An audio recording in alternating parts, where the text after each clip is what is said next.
In Parashat Mishpatim, we have to deal with the most famous problems that we have in Limud Torah, the yachas, the relationship between Pshat and Drash. When we speak about Agadetot, about Midrashei Agada, it's much easier to deal with it, because you can say that Midrash Agada, it doesn't really come to bring us the truth, the history about what happened, and just to express any sort of idea. But when we come to the halacha, it's much more difficult to understand it, because if the Torah is saying X, how can Chazal interpret it in a different way and to say Y? And if the Torah wants actually to say why the Torah didn't say it illiterally?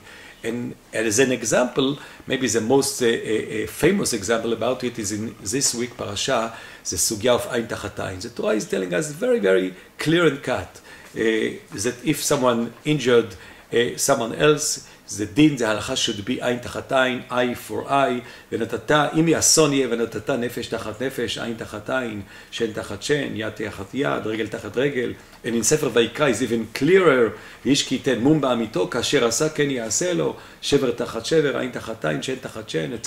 So how can Chazal come and interpret it and by saying עין תחת עין, it doesn't mean mamash, but just mamon, you have to pay money to compensate the someone that you hit. So, as you know, there are many in the Mefarshim, in Chazal, that in Sugya, in Masechet Baba Kama, that brought a lot of proofs that it cannot be just mamash, it should be just a mamon, that you have to pay money.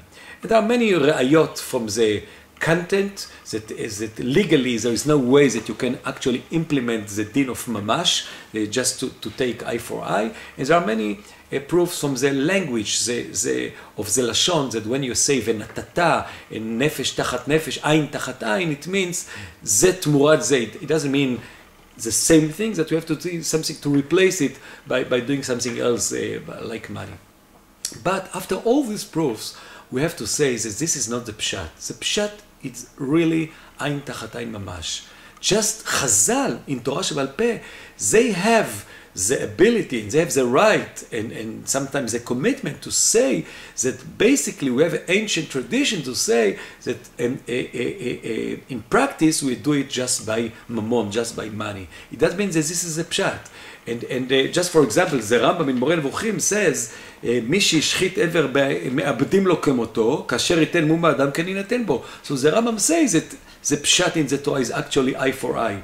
ואל תטריד את מחשבתך במה שאנו עונשים כאן בתשלומים. Don't bother yourself with the הלכה of תורה שבעל פה, we just pay money for it, כי הכוונה לתת טעם למקראות, לא ליתן טעמים לתורה שבעל פה. So the Rambam says that according to תורה שבעל פה, just ממון, but according to תורה שבכתב, according to the pshat, it's still ממש.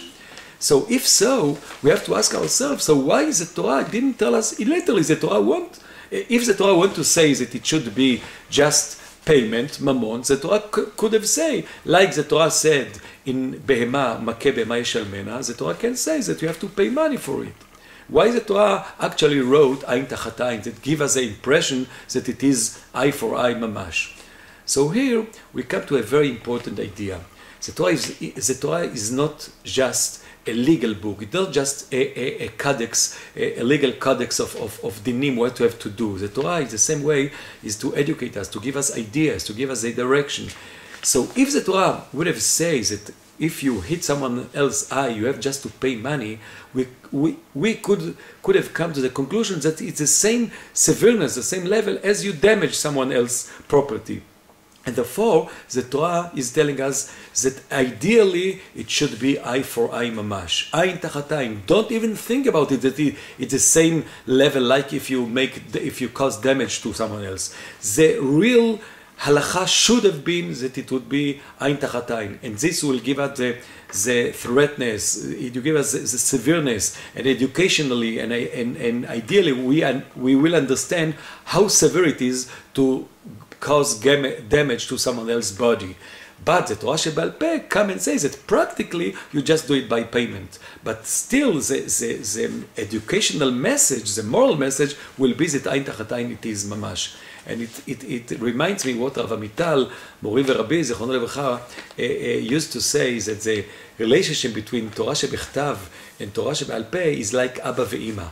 like daddy and mommy. Sometimes Abba will say, if you do some and so, I will kill you. I will throw you from home.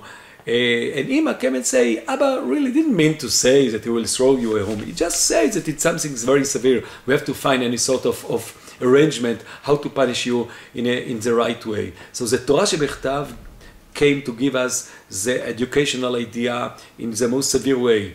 Ein tachat ein, mot yumat. The Torah Shebal Peh many times came and say, okay, practically when you come actually to implement it in life, you have to know that not every case that it's written in the Torah, mot yumat, you actually kill someone. You have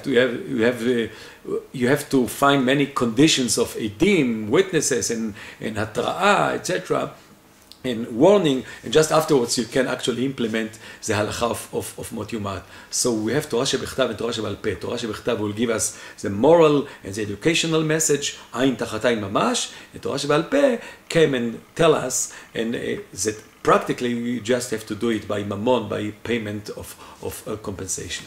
Shabbat Shalom.